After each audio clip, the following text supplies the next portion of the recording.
Immigration is about people.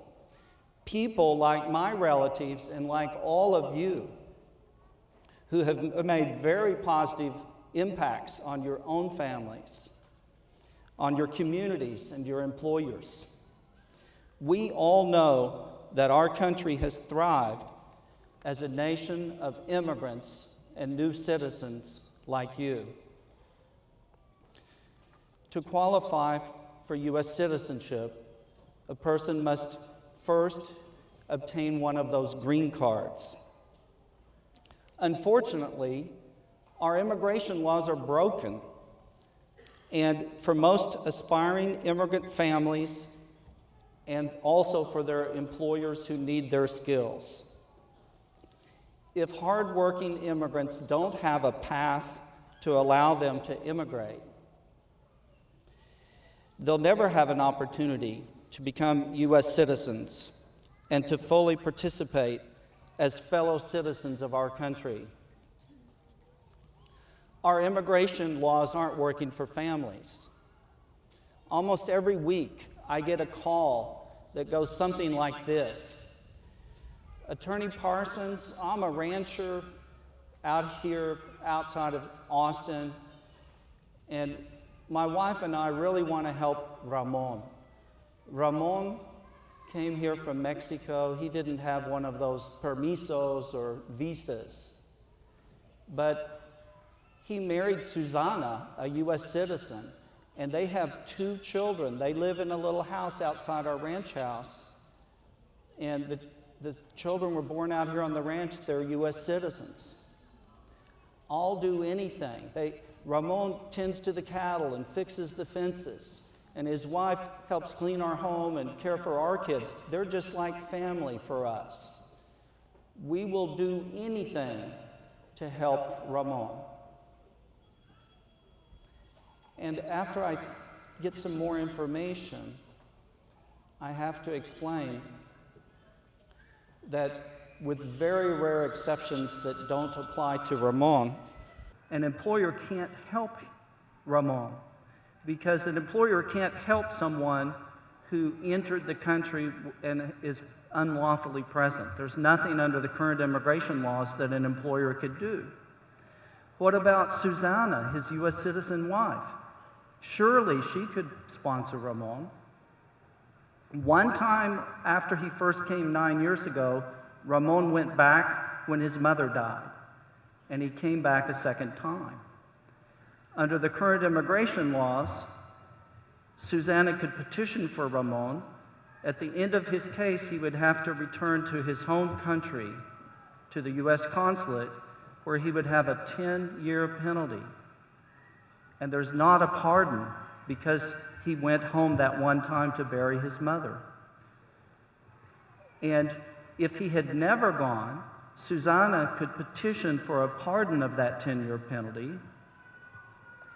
but she would have to prove it would be an extreme hardship, not just hardship, but extreme hardship to her, and that hardship to their 2 U.S. citizen children is not even a factor.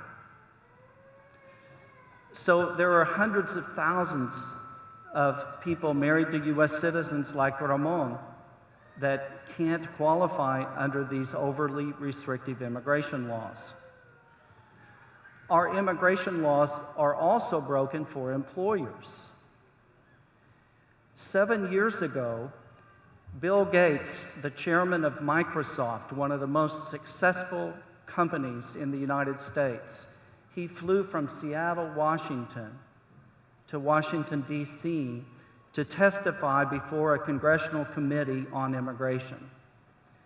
And he told them that Microsoft, like a lot of technology companies, wants to get the best and the brightest people from all around the world, many from China and India and other countries, many who have degrees in science, technology, engineering, and math, which are shortage occupations now. But once a year, when Microsoft petitions for them, when they open up the applications once a year, they're receiving as many as 3 times the number of applications as the number of H-1 numbers available for the entire year. This happens year after year after year. And they have a random selection process, a lottery. This year, only 1/3 of the timely filed applications for these highly educated professionals were selected.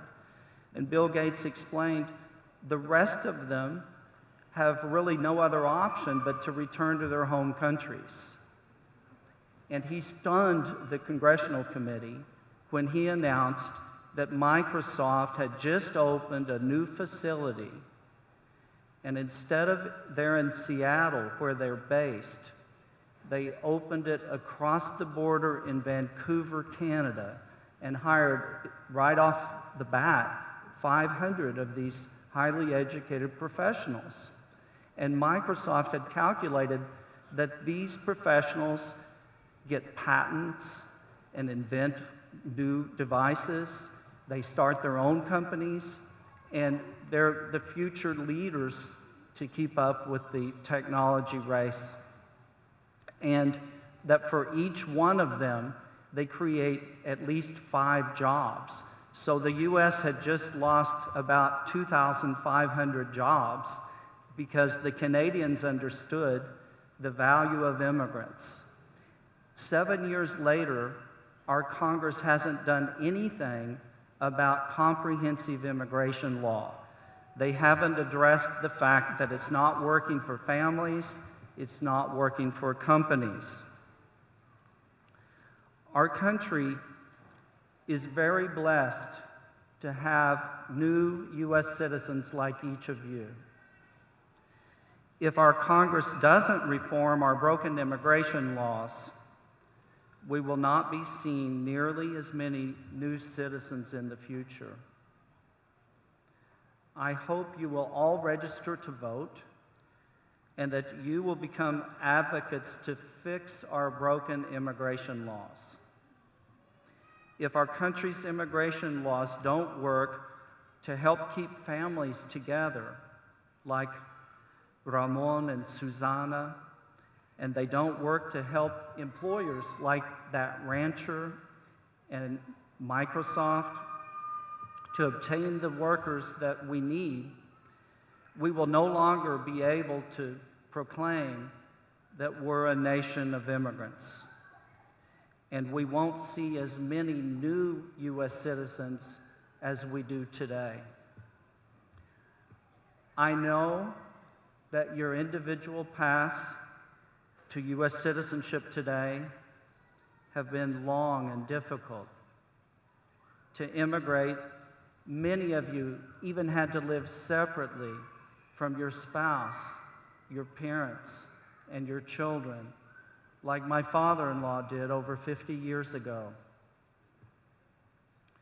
You have learned about our country's proud history, studied hard to learn English, and demonstrated your good character.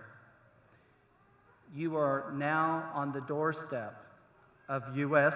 citizenship. Congratulations on completing your journey. We welcome each one of you with open arms as fellow citizens of the United States of America.